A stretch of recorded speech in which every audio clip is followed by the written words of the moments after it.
Bismillahirrahmanirrahim. Assalamualaikum warahmatullahi wabarakatuh. Kalau Tuan pergi ke Batam, hati-hati di Sengat Tawon. Dari bunyi sambutan salam, sepertinya belum sarapan rawon. Apa kabar Bapak Ibu semua, sehat? Alhamdulillah. Alhamdulillahi Rabbil Alamin. Allahumma salli ala Sayyidina Muhammad wa ala ali Sayyidina Muhammad. Ada sepasang suami istri tinggal di hutan. Suaminya meninggal, istri dalam keadaan hamil. Lahir anak, si ibu sampai ajalnya meninggal. Akhirnya anak ini dibesarkan oleh gorila. Cara makan gorila, melompat seperti gorila karena dia dibesarkan oleh gorila.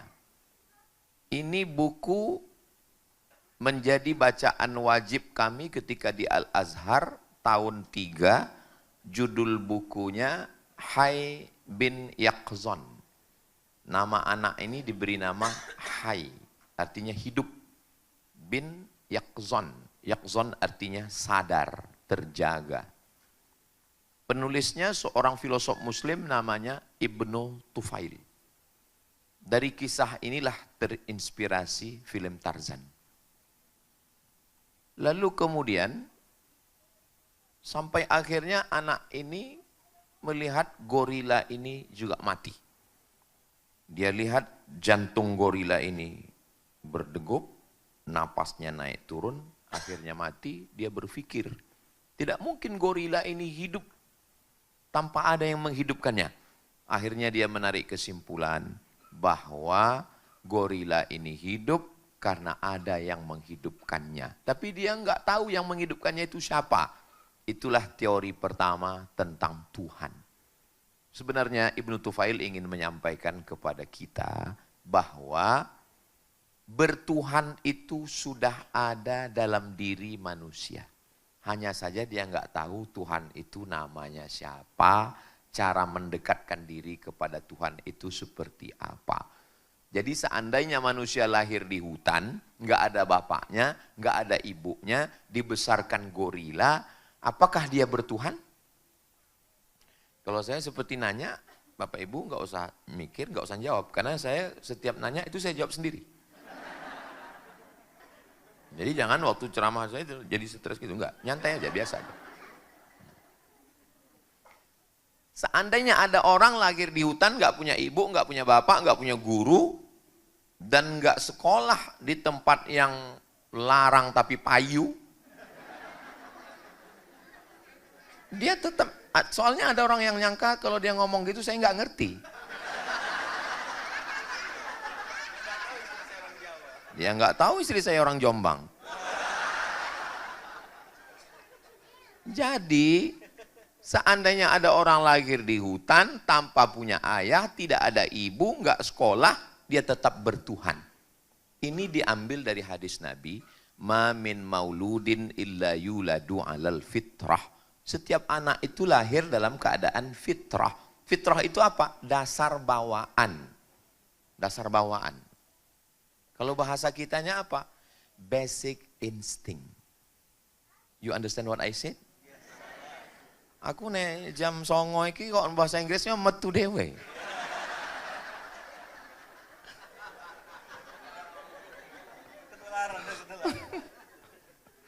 Jadi jangan katakan kita yang ngajar anak kita bertuhan, enggak. Makanya bunyi hadisnya, "Ma min mauludin," setiap anak yang lahir itu illa yuladu 'alal fitrah, lahir dalam keadaan fitrah. Lalu yang membuat anak ini jadi enggak Islam itu siapa? Fa abawahu, bapak dan ibunya, yuhawidanihi, membuat dia jadi Yahudi. Au yunassiranihi, membuat dia jadi Nasrani. Au yumajjisanihi, membuat dia menjadi Majusi. Kenapa enggak ada dalam hadis itu mengatakan kedua orang tuanya lah yang membuat anak itu jadi Islam? Enggak ada. Kenapa? Karena memang dia terlahir sudah bertuhan. Tapi Tuhan dalam Islam tidak dalam bentuk fisik. Enggak kelihatan. Saya ketemu dengan seorang mu'allab yang sudah nyoba semua agama. Jadi ternyata dia nyoba itu seperti nyoba roti. Coba ini. Akhirnya nyantolnya di Dea Bakery. Dia memang masuknya di menit kelima memang.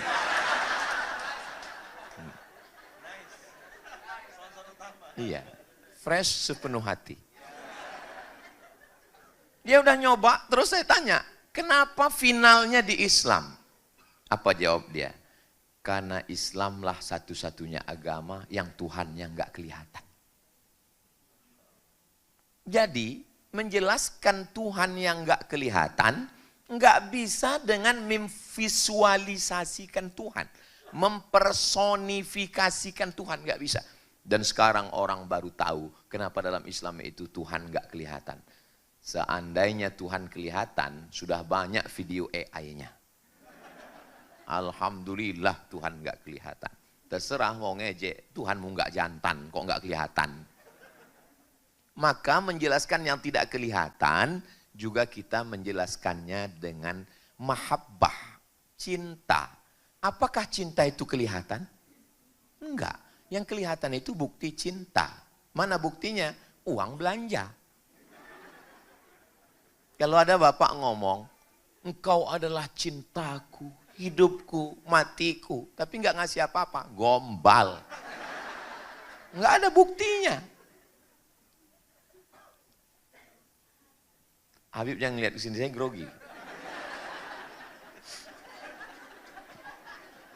Jadi, kita bisa mengenalkan cinta kepada Allah ke anak-anak kita itu melalui cinta yang ada dalam diri kita. Ibu milih bapak bukan karena gantengnya. Banyak dulu yang naksir sama ibu. Tapi kenapa ibu milih dia? Karena ibu punya rasa. Betul nggak? Memang perempuan lama jawabnya, mikir dulu.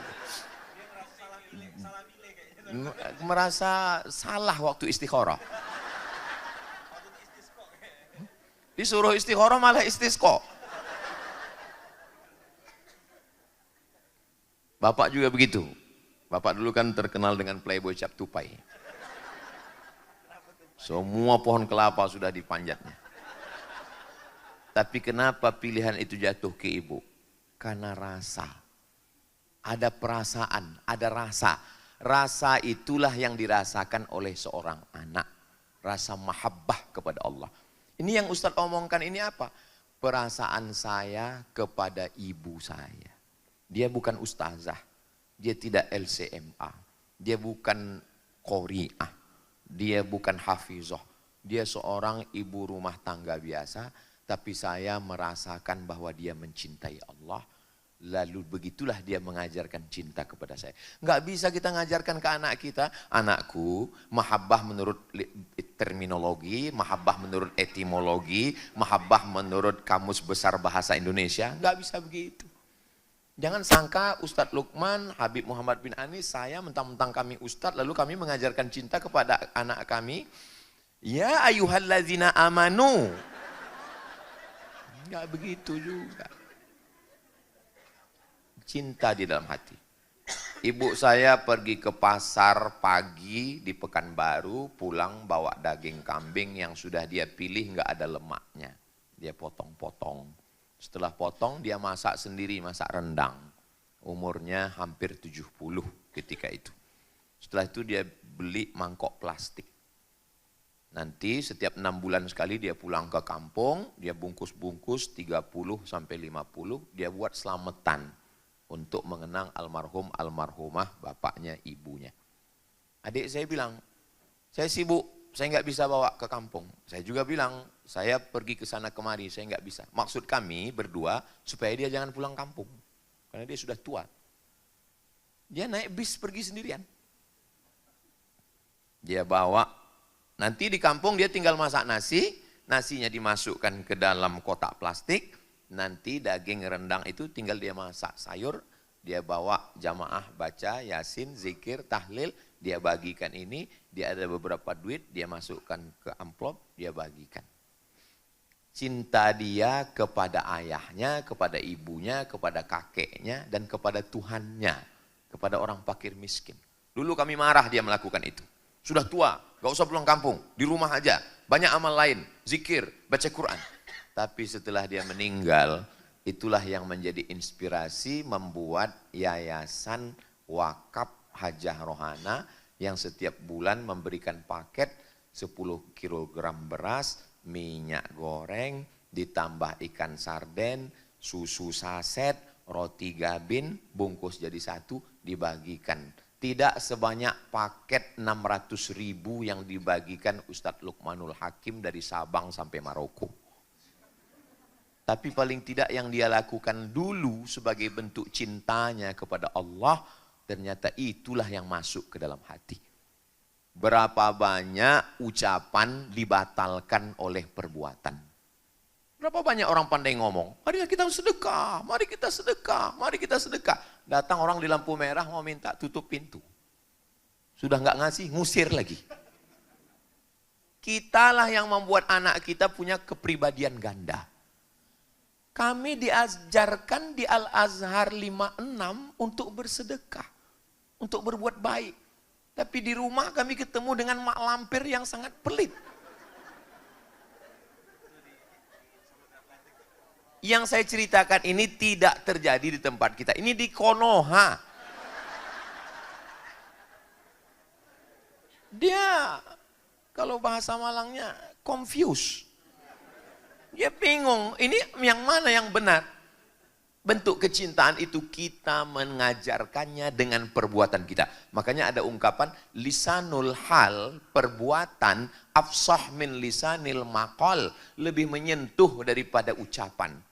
Jangan sampai kita membangun istana pasir di tepi pantai. Cantik, indah, tapi begitu datang ombak sekali sapu hilang, tak berwujud sama sekali. Kitalah yang sudah merusak anak-anak kita ini karena tidak sesuai ucapan dengan perbuatan kita. Berapa banyak ibu-ibu yang menasihati anaknya, kita mesti berlemah lembut, bertutur kata santun. Tapi begitu dia ikut, lampu baru sedetik dari merah ke hijau. Tet. Wah, SU iki.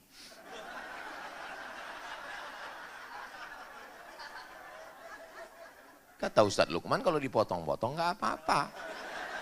Saya kan cuma ngikut pendahulu. Jadi anak kita heran, dia bingung, dia kan baru belajar. Katanya nggak boleh kasar. Kok gini? Nggak semua anak bisa mengungkapkan isi hatinya. Iya kalau anak kita komplain, alhamdulillah kita bisa jelaskan. Kalau enggak, dia narik kesimpulan sendiri. Akhirnya dia narik kesimpulan, ternyata kalau mama boleh. Kalau anak nggak boleh. Terbentuk dalam pikirannya, kalau masih anak nggak boleh. Tapi kalau sudah jadi mama, boleh. Nanti setelah dia jadi mama, dia nggak cuma nyebut itu. Semua yang di kebun binatang keluar. Tapi kalau dia berani, dia nanya, mama, katanya nggak boleh ngomong begitu. Katanya Allah ngelihat, katanya malaikat mencatat, katanya Allah bersama kita. Kok mama ngomong begitu? Kita tinggal katakan saja, mohon maaf nah, mama keliru, mama juga manusia. Kita minta maaf. Nah, jangan kita malah membenarkan. Ada saatnya kita boleh ngamuk. 2 kali kita salah. Yang pertama, kita sudah bertentangan antara ucapan dengan perbuatan. Yang kedua, kita melegitimasi kekeliruan kita dengan mencari-carikan dalil. Tapi katanya, kata Ustaz nggak boleh mah. Tonton ceramah Ustaz Somad, ada yang membolehkan. Kena lagi saya. Kalau mau cari dalil jangan ke saya. Ya video Habib Muhammad bin Anis kan banyak. Kalau beliau bisa ngapain mesti saya? Saudaraku yang dimuliakan Allah Subhanahu wa taala. Jadi kenapa saya bisa connect, bisa bersama dengan mereka? Kami selama berjalan ke sana kemari. Itu yang kami jaga itu adalah rasa. Nah, itu rasa. Beliau mengungkapkan itu kan karena ada rasa. Kalau nggak ada rasa, diam aja. Namanya mati rasa. Habib Muhammad bin Anis menjaga perasaan saya. Saya pun menjaga perasaan beliau. Ustadz Luqmanul Hakim sangat halus perasaannya. Beliau kalau udah cerita ibu, cerita pondok, cerita masa kecil, cerita pesantren, nangis. Kalau saya, orang isu aku yang guyu aja. Nah, ibu yang dimuliakan Allah. Saya pernah diminta oleh Ustadz untuk membimbing iktikaf 10 malam terakhir Ramadan. Sampai di masjid dibisikin, Ustadz, menit kelima nangis. Coba, saya sudah mulai nyoba, lampu udah diredupkan. Ya Allah, betapa banyak dosa-dosa kami. Aku ndelok ya kok urung nangis iki piye iki. Lama-lama saya nangis bukan karena dosa itu. Kenapa mereka enggak nangis? Lama-lama saya nangis juga. Akhirnya selesai saya nanya, kalian kok nangis? Ya karena kami lihat Ustadz nangis. Jadi ada masanya kita tersentuh. Saya sampai hari ini, saya sholat di masjid, saya duduk di belakang. Melihat mohon maaf, ada seorang jamaah yang maaf, kedua tangannya putus, ini putus, kena kusta, jari-jari sudah tidak ada. Dia angkat tangannya lama berdoa. Di saat itu yang saya ingat adalah almarhumah ibu saya. Waktu dia bawa saya kecil, saya anak pertama, kemana-mana saya ini ngikut aja. Dan ketika dia bawa ada walimah, saya ngelihat ada seseorang tamu yang fisiknya kurang sempurna. Ya kita anak kecil ngelihat lama. Terus dia sapu wajah saya, jangan lihat lama-lama, nanti dia malu. Jangan lihat lama-lama, nanti dia malu. Sampai hari ini, walaupun saya udah umur 28 ini,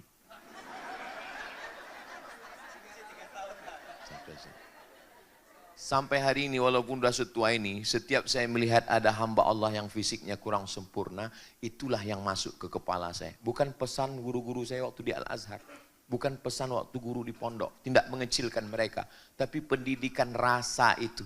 Jangan lihat dia, nanti dia malu. Saya tundukkan. Pulang ke rumah, dia kasih tahu. Itu yang kamu lihat tadi, tahu nggak siapa? Siapa? Itu tamu Allah. Nanti waktu di akhirat, dia nggak pakai sidang dia karena tamu, dia langsung masuk surga. Dan boleh jadi kita masuk surga karena dia yang narik kita. Jangan ejek dia, jangan sepelekan dia. Maka saya heran melihat sekarang kok ada anak-anak yang di jalan ngejek orang. Videonya viral, anak-anak ngejek ngelempar batu orang yang fisiknya kurang sempurna. Ini berarti di rumah dia dibesarkan nyeblorong sundel bolong. Seandainya ibunya mendidik dengan pendidikan seperti itu, dengan rasa, menanamkan rasa. Rasa ini nggak bisa diungkapkan dengan kata-kata, karena kata terlalu miskin untuk mewakili rasa. Andai ku coba merangkai kata untuk mewakili rasa, rasaku belum tentu rasamu. Saya tahu perasaan Bapak Ibu sekalian, karena waktu juga sudah berlangsung lama. Saya diberi waktu, Ustadz, jam 10 sampai jam 10.30. Ternyata kalau ngomong di depan orang yang perasaannya halus, itu kita ngomong tuh nggak terasa waktu begitu cepat berlalu. Sudah jam 10.25. Memangnya Ustadz pernah ngerasa ceramah itu lama sekali? Pernah, lama sekali. Pas acara buka bersama. Ya Allah, lamanya. Saya sangka jam ini mati habis baterai. Kok jarum jamnya nggak bergerak ini? Sampai akhirnya terdengar suara azan. Allahu Akbar, Allahu Akbar. Alhamdulillah akhirnya waktu azan maghrib juga sudah masuk. Saya bilang, datang panitia. Mohon maaf Pak Ustadz, itu waktu Jakarta. Selesai acara buka bersama. Saya Pak, tadi waktu acara tausiah itu rasanya lama sekali saya bilang. Kata jamaah, kami yang mendengarkan lebih lama lagi. Padahal waktunya sama, omongannya sama. Kenapa? Ini masalah Rasa. Jadi mahabbah cinta itu rasa. Rasa kepada Allah yang tidak bisa dinampakkan dalam bentuk fisik. Ada seorang laki-laki namanya Zeus. Zeus punya istri, lahirlah anak namanya Hercules. Hercules diutus ke dunia, istri Zeus mati, lalu Zeus nikah lagi, istrinya yang kedua ini jahat, itulah jadi setan yang mengganggu Hercules. Ini adalah mitologi Yunani, bahwa Tuhan itu dipersonifikasikan, dipersonkan dalam bentuk makhluk. Ada namanya Zeus, sekarang ada keluar lagi filmnya yang baru, Pesodeus. Sudah nonton? Dari senyumnya kelihatannya udah. Sedangkan dalam Islam, dia tidak bisa dibentuk. Itulah ayat yang selalu kita baca dalam surat yang kedua, rakaat kedua qabliyah subuh. Qul huwallahu ahad. Dia tunggal, esa, nggak ada bapaknya, nggak ada ibunya, nggak ada Hercules, nggak ada Zeus. Qul huwallahu ahad. Minta hanya kepada dia, jangan ke yang lain. Allahus. Ini Abdul Somad. Abdu hamba Allah, Abdus Somad. Lam yalid, dia tidak beranak. Walam yulad, dia tidak dilahirkan.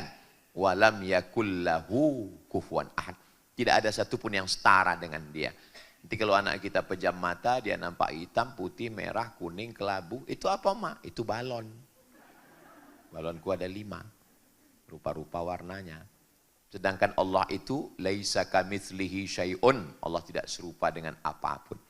Biarlah dia mendekat dengan Allah karena rasa mencintai Allah.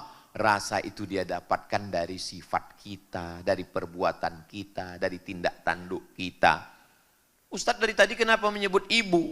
Ya karena bapak belum sholat subuh sudah berangkat. Habis maghrib masih meeting. Pulang macet. Sampai ke rumah sudah tidur. Pergi anak belum bangun. Pulang anak sudah tidur. Jangan sampai ibu juga meninggalkan dia. Karena gantungannya satu. Jangan sampai ketika mau Idul Fitri, ART, asisten rumah tangga, permisi mau pulang, anaknya nangis. Mama, si mbok pulang. Yang dikhawatirkan bukan cuma anak nangis, suami pun nangis.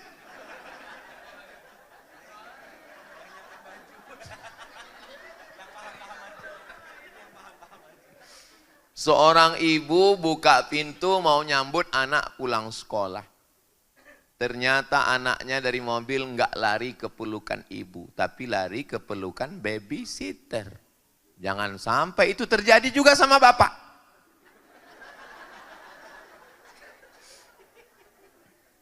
Ini tidak terjadi di Malang. Ini di planet Neptunus, Merkurius, dan Pluto. Maka sempat-sempatkan. Dia seperti teori jari-jari. Jari-jari sepeda ada titik di tengah dan semakin jauh, semakin jarang atau semakin rapat. Semakin jauh dari titik tengah, semakin jarang. Maka kalau suaminya dekat ke Allah, istrinya juga dekat ke Allah, kira-kira makin dekat atau makin jauh? Makin dekat. Istrinya mendekat ke Allah, suaminya mendekat ke Allah, anaknya mendekat ke Allah, kita akan ketemu pada satu titik. La ilaha illallah Muhammadur Rasulullah.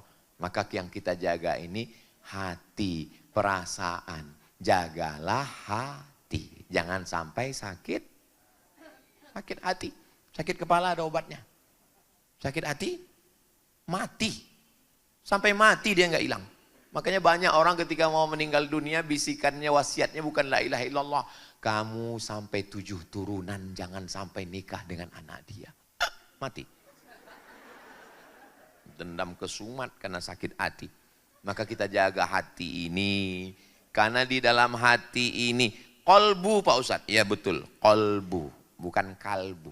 Marilah kita jaga kalbu, anjing kita. Kolbu, kita jaga hati kita. Jaga dengan zikir.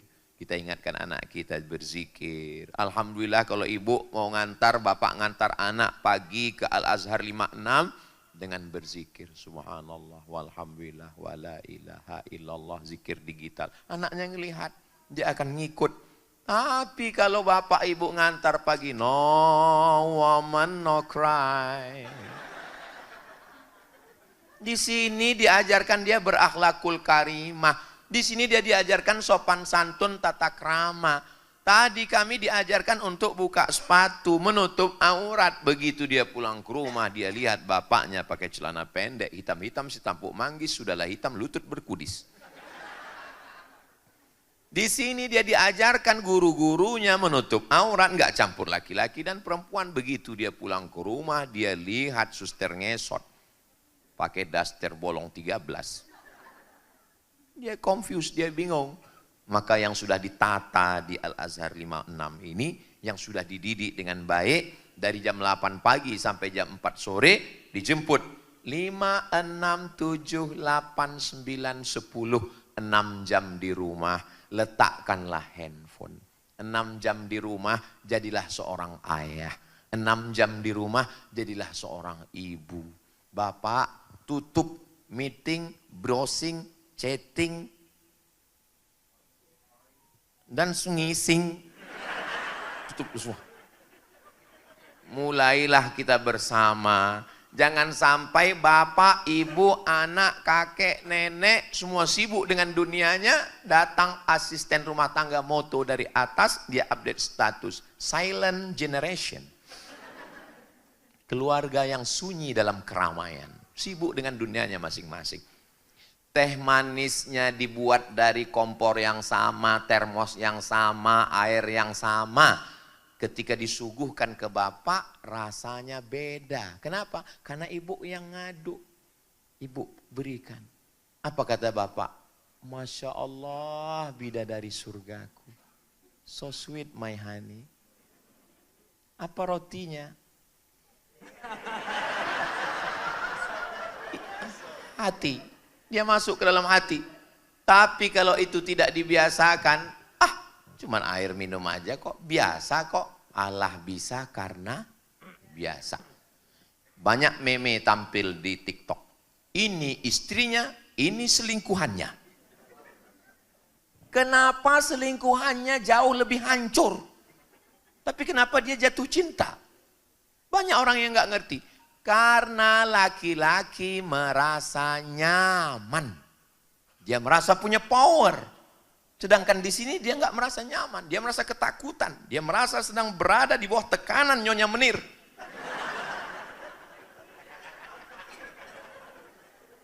Walaupun ibu lebih kaya, lebih sukses, lebih banyak uang, maka katakanlah kepada dia. Aku di kantor memang kepala dinas, kepala badan, kepala kantor. Aku memang kepala daerah. Tapi di rumah ini kaulah imamku sayang. Memang surat mobil, surat tanah, surat kebun, surat sawit itu atas namaku. Tapi jangankan surat-surat ini, diriku milikmu sayang. Satu-satunya kesalahanku dalam hidup ini cuma satu. Mencintaimu. Sehingga dia merasa punya power. Bukan begitu Habib? Betul. Untung Habib bilang betul. Kalau sempat Habib bilang bukan. 30 menit berlalu, jangan kemana-mana. Kita lanjutkan setelah yang satu ini. Terima kasih, mohon maaf kata-kata yang tidak berkenan di hati, menyinggung perasaan. Intinya kita tanamkan mahabbatullah ke anak-anak kita dengan menanamkan rasa. Terima kasih. Wassalamualaikum warahmatullahi wabarakatuh.